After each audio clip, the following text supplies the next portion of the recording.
everybody. Today I'm interviewing Mr. Terence Holtzclaw. I met him about a couple weeks ago, and he shared his story with me. You know how he transitioned into IT, and today we're just gonna talk about that a little bit. So, Mr. Holtzclaw, how you doing today? I'm doing well, sir. How you doing today? Doing pretty Yes, good, sir. man. So, first question I wanted to start off with is, can you share like your upbringing, like like how did your environment shape your wait, hold on, let me rephrase this question. Okay, can you share a little bit about your upbringing and how your ambitions like drove you to get into IT and stuff like that? Okay, well, my upbringing, I grew up in the projects in Sylacauga, Alabama, so, I've already had a technical background, doing little car stereos and stuff back in the day. But people don't realize that I made straight A's and B's in school. I was actually the salutatorian of my class, meaning I made the second highest grade in my senior class in high school. And I wasn't even thinking about IT.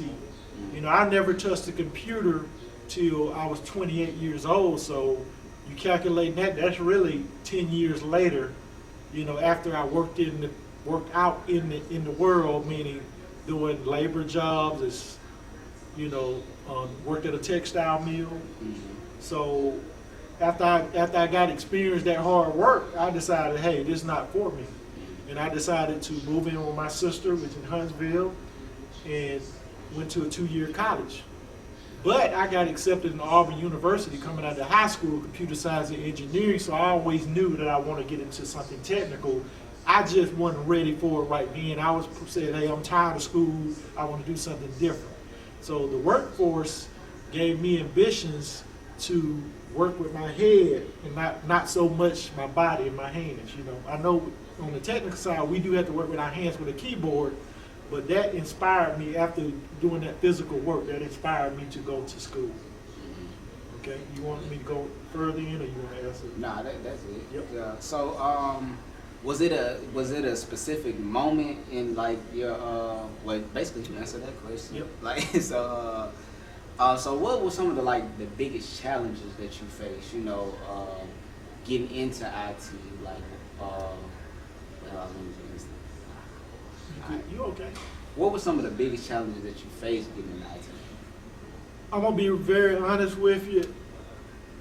IT is a God-given gift, which I know that the reason why I say this is because when I finally went to school, I had a drive for it. I told myself, I'm gonna focus, and I had a daughter, by the way, that inspired me as well because I had to get custody of her. So basically I said, hey, I'm gonna get through this for my daughter, because when you have kids, the kids come first. Your life is put on hold by any means necessary. You gotta take care of them. So I jumped in it and pretty much excelled, meaning I was at the classroom an hour before class started. I never had to take books home to do homework. I just did it in class, man, because like I said, it's a God-given gift, from the basic electronics, building circuits to measuring with oscilloscopes, multimeters. I made straight A's in it, dude. I was on the dean's list every quarter when I was in school, on the dean's list. So, and it was only a 2-year college, and it was a rigorous course, meaning we had to go through books really fast. So it was a lot of information, and my mind, like I said, God-given gift, I retained information well. And I really didn't have a lot of challenges. I really didn't. And it, like I said, because it's a God-given gift. God gave me that skill to be able to take care of things, my family, and to be able to have the things I do. And because I'm going to give back. I'm always about helping people, sharing knowledge. That's just the way it is. That's why he gave me this gift, I think, from my perspective. Okay, and I want to talk about that a little bit. Like, you seem to be a very spiritual man. So, like, what are some of the things that you feel like through this challenge? I mean, through like getting into IT, what are some of the spiritual practices that you do, to just keep your faith in God and stuff like that? This is one of my number one sayings. God created everything on earth. If you got that belief, if that relationship. Even with social media these days, a lot of people use it for bad, but God created everything. It would be a better world if people just focus on the good. You know, He gave us this technology. Just think about COVID. If we didn't have this technology, it would be probably more depressed people in this world because we couldn't share information or see each other or FaceTime each other on the phone, for instance, or get online and share things. So if God wasn't created that, this world would probably be in a better shape. You'll have more suicides. You would probably have people more, like more depressed people. We were able to, because of technology, we were able to spend time with our family online. We were able, even though we was closed doors. So with that being said, technology, I think God gave me this gift because He know I'm going to use it for good. I'm going to always help people. Say, for instance, on my business, which I know we hadn't talked about, people can call me these days. If they just got a technical question, I'm going to tell them the pros and cons on that problem versus trying to just get their money. Meaning, I'd rather tell them, hey, you don't need to get this fixed because it's not going to do you any good because it's obsolete. It's end of life. Or I'd rather fix a customer computer and teach him the fundamentals on how to maintain it so he won't come back. He'll just send me another customer. And that's what I believe in. I'm that type of person. It's not all about money. I'm in business to make money, but it's not. I'd rather have the customer come back to me 20 years from now and have them do something new because I didn't help them, taught them the fundamentals on how to maintain their computer so they won't have these problems. And that computer lasts a lifetime versus every time they have an issue, call them, So it's more so about the relationship. It's about the relationship. It's about the relationship. And do you believe that just having like good relationships with anything, like with God, with just people, puts you at a more substantial level in your life? Yes, I think it does because, say for instance, my job with Ring Creek. Everybody knows me. I've been with them almost 16 years. If something happened to me this day, if I was to die this day, I know for a fact that I wouldn't get any bad reports on Terence. Meaning, Terence treat everybody the same way, from the people that's cleaning the floors. I sit down and eat lunch with them more than the people in the office. I know everybody, from the VPs. I treat everybody the same way. I don't sugarcoat anything. I'm direct. If it's something you're doing wrong, I'm going to let you know and don't take it personal. My number one goal for my co-workers is that, I come to work to make money for my family. I don't come to work to make friends, but I'm going to be friendly. So don't take it personal. If I say something out of character, don't take it personal because, hey, everybody got their own opinion. That's right. Okay. So this is one I want to say. So like, how is it being a black professional in this industry? Like, how have you ever had any kind of like challenges as being a black man in the industry? I haven't, but like I said again, it's a God-given gift. He orders my steps. I know that for a fact. He gives my business mind. So He's going to take care of all those obstacles with my relationship. I've never really faced any challenges. Of course, business-wise, you're going to run into those customers. It doesn't matter black or white. You're going to run into those people that try to get over. And I have gotten taken advantage of, but you live and learn. You adapt to that. And I have adapted with being in business for 20 years now, starting doing business ads in 2004 with LLC in 2005. And I have been, learning and trials and tribulations ever since then. So I really hadn't had any major challenges because I tried to prepare first, meaning before I even create a brand or a business, I'm doing footwork. I'm making sure all the credentials are in order, just like my catering business is finna kick off April the 12th. I've been working on that since 2020, setting it up. And until I'm satisfied that everything is in order, meaning everything, all those credentials are in place, you know, with patenting the logo, to setting up the domain, to making sure the business cards are like I like it, to all of those steps. You have to make sure of that before you just don't go running. You have to think about it. You have to plan. And of course, with Wind Creek, I don't try to I'm in an IT role. I never crossed the line, meaning I never mixed Holtz Technology with Wind Creek. When I first came to Wind Creek 16 years ago, Holtz Technology was on my resume. So I like to be transparent to let them know, hey, I do have an IT business. Hey, I'm not going to cross that line by doing Holtz Technology work on Wind Creek's time. You understand what I'm saying? And that's what you got to do. You got to be transparent, and you got to be that person to say, hey, you're going to do the right thing. And that's because of God. You know, God is watching you regardless if nobody sees you at all. He knows. So with that, that keeps me going on my spirit. Always being spiritual, always praying, always thinking, what would God do? That's one of my number one sayings as well. And one thing that you said about business, you was like, you do the footwork. Yep. And one thing that we see a lot, especially like with our community, like we'll jump into something and don't know what's going on. Like you get on social media and you see these people telling you, oh, go get an LLC or EIN, and with no type of business plan. So like, how do you feel about that? What would you say to somebody that's trying to build a business and in that realm they don't kind of know what they want to do? Like, what would you say? I say, friend, you always can reach out to me.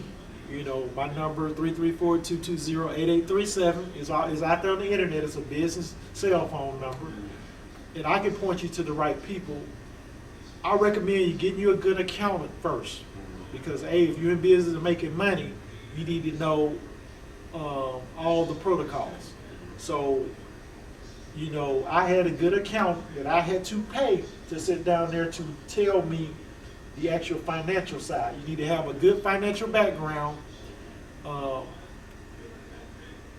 need to get somebody in your circle that has experienced some things, that's on your level, meaning if you see somebody doing bootleg things, my number one pet peeve is nothing wrong with a Gmail account, a Yahoo account, or MSN account. If you own a business, get your own domain.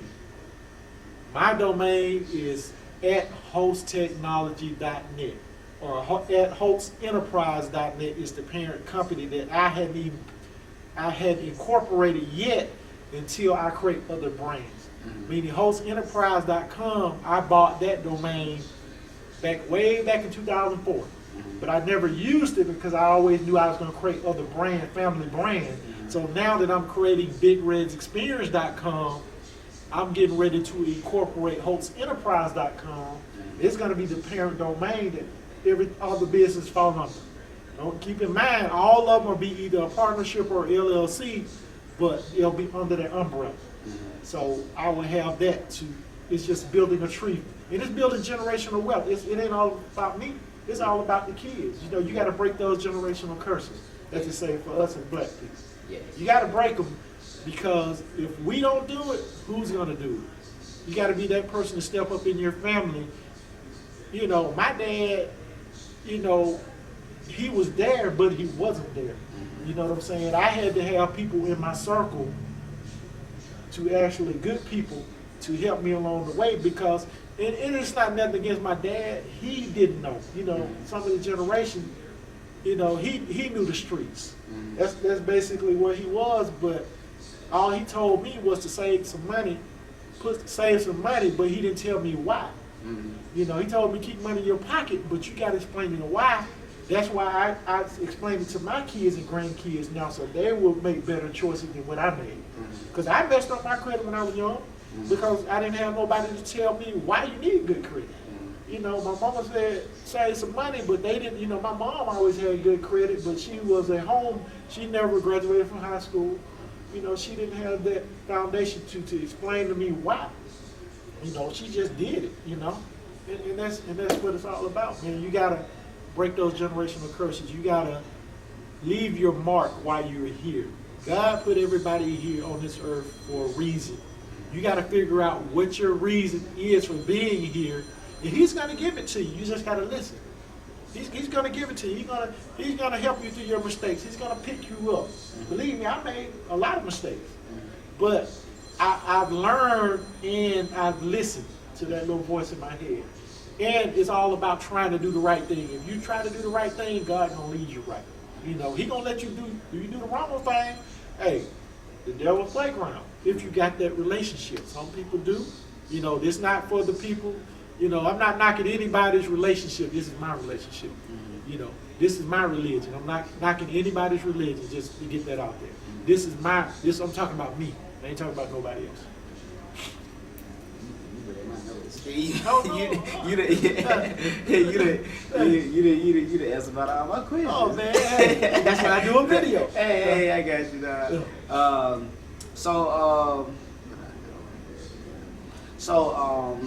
As you you've been in business for a minute, and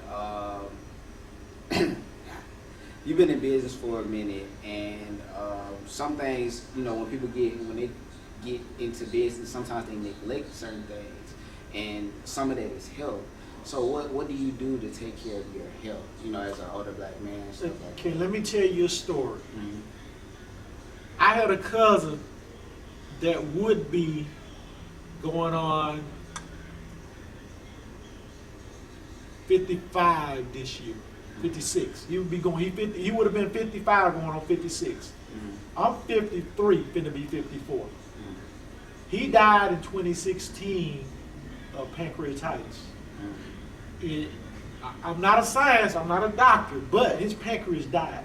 All because he wasn't going to the doctor regularly. I wasn't going to the doctor regularly back then. But him being my cousin, we had a pact. If anything ever happened to him, I would take care of business with his business and everything happened, and vice versa. So I dropped my job here. I was working at Wing Creek. I used all of my PTO, my personal time off. And I went to that hospital when I found out he was in the hospital, first of all, because we normally talk every night, because I'm normally up doing business work. He was a programmer for IBM. So he would be up doing code, I'll be up working. So I'm texting him, "You up?" I ain't getting no response. Okay, I went to sleep. Next day, I'm texting him, "What you up to?" No response. So I immediately knew something was wrong. So I'm looking now. I'm calling his apartment complex. Hey, y'all need to do a wellness check. Hey, he ain't answering me. This ain't like him. So when it all said and done, that maintenance man took me to the hospital, and I found out he was in there.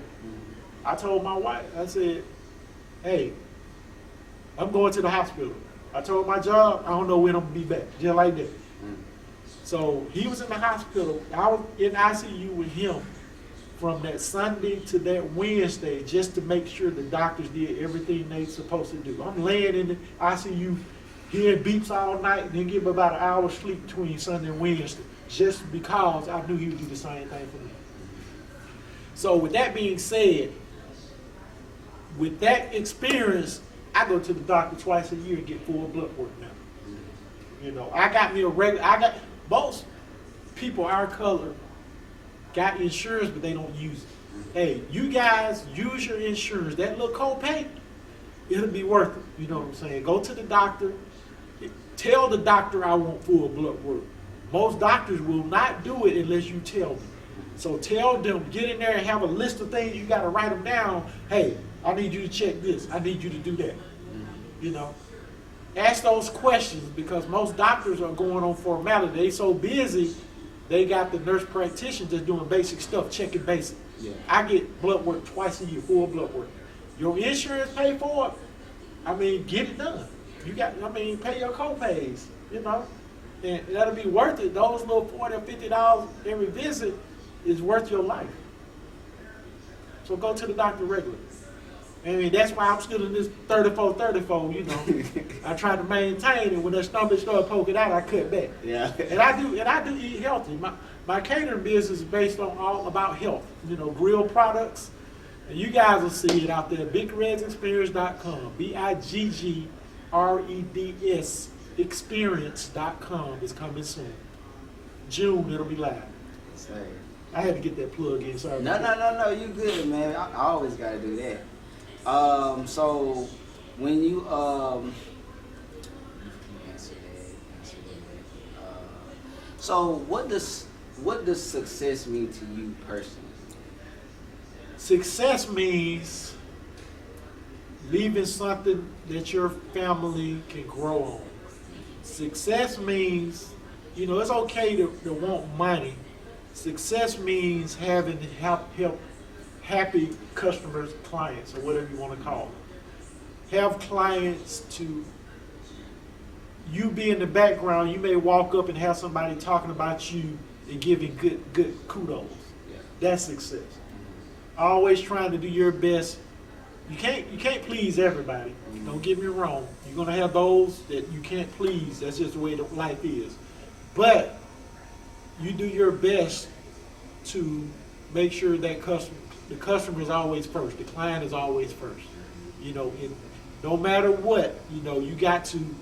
I ain't saying you go out and jump off a bridge for them, but you know what I'm saying. Try your best to do your best to take care of that customer. That's success. I think I got about one more question. Yes, sir. So It get dark too, so. yeah. Anyway, I can pull the audio and just get audio if need be. Yeah. So You it ain't no good. big. You good. So outside of all the stuff that you do, like let me reword that. So outside of, you know, your business and your job, like what are some other things? What are some other interests that you have? Okay. First of all, Sundays I don't work, period. And the way my schedule is with my new business I'm kicking off, you know, I try not to do my IT consulting on the weekends, period. And with my catering business, I'm gonna have 2 weekends free for family. Family is my most important thing. What I like to do, you know, I'm one of them old school. I like to go camping. You know, I got 7 grandkids, so 3 boys, 1 boy on the way. So when they hit 10 years old, that's my number, or before, it depends on their maturity. I like to let them experience camping. I'm a person that like to I do my own yard work. You know, I have a green thumb. I like to plant flowers. I take care of all the plants in my house. You know, I water them every weekend with rainwater. You know, I like cooking. You know, that's my passion. You know, cooking. I want to retire. Hopefully, my grandson will run the IT business when he hit 19. That's my goal. Right now, he's 10 years old, and I'm molding him to run the IT company. And I'm gonna still have I'm gonna give him 49% of it. I'm gonna still keep 51% and have my hands on it, so he don't, you know, make sure he's doing what he's supposed to do. But basically, my goal is to retire, to pay myself. I probably never retire. You know, I'll take off when I want to, but I'll never retire because my job is I like serving people. So me and my wife plan on doing the food truck thing till we get tired of it, you know, driving around cooking while my grandson and kids run the IT business. And all they got to do is suit up because I'm setting it up for them. They got to go through the training part. I'm going to make sure of that so they'll know the technical side, but they won't have to work hard. I did set that ground for them. But they're going to have to, like I said, they're going to have to go through the training so they'll know if one of their employees or partners say, hey, I don't want to do it, they can jump in and do the work. And that's where all business should be set up. All managers and business owners should know the heavy lifting part of it before they know the book side of it. You understand what I'm saying? You should know how to do your stuff just in case somebody don't want to do it. You can do it and do the books. You know, do the books. But so my passion is really just anything, family, outdoors. If I'm not working on a computer, I'm not on a computer. You know, if I'm not doing business stuff on a computer, I'm probably outside pressure washing the driveway. I'm gonna be real with you. Yeah. You know, I'm a hands-on person. I got saws, I cut wood. I got a project right now to build my IDF closet, which is my my closet where all my devices plug into, my router. Got a project now. I got to cut some wood and paint it with some fire retardant stuff and put it on the wall and do this, blah blah blah. And I'm gonna do that. Man, ain't nothing I can't do, man. God built me. Ain't too many like me. You know, I tell my wife that all the time. I'm an extrovert. I found that out there in marriage counseling. So she say I'm extra. I say, I said, I know I'm extra. The pastor say I'm an extrovert. Yeah, I'm extra. You know, she just be funny with it, calling me extra. I said, yeah, I know, because when we got married, like I told her, I don't need a woman to do anything for me. I just need her to support me. I wash my own clothes because I'm extra. I like to fold it a certain way. Yeah. If you can't do that, I'd rather do it myself. Don't take it personal. That's just what I do. And I wash them on a certain day. I wash them all at the same time. I wash them once a week. You know, I'm just that. That's just what I like to do. I mean, I don't watch a lot of TV. You know, I watch shows and I record my stuff. I don't like commercials. I'm that type of person. I'm impatient. I don't do commercials, so I got YouTube TV, record everything, and I skip through all the commercials on my shows. But yeah, I'm just an outdoor person. I mean, I'd rather be cooking than being on a computer. I'm gonna be honest with you. Computers and IT is a God-given gift. My passion is everything else. Gotcha. You got me? Well, basically that's all I had, man. Yes, sir. Yes, sir. Well, Mr. Holtzclaw, I want to thank you for sharing your time with me today. A lot of the things you said, it really hit me. So, yeah, like, you know, I hope to meet up with you again. And we You can, shall. you know, Anytime you need it. Like, discuss. that's how you go to church with me, man. I'll scoop you up. Yes, sir. You know Yes, me. sir. I don't know how to close this. I mean, just Yeah. like I said, it was nice to meet you. Kylen, I don't want to mess up your Yeah. Mr. Robinson. It was nice to meet you, and like I said, I met this guy in a Lowe's. Just what I am. I'm a friendly person, so.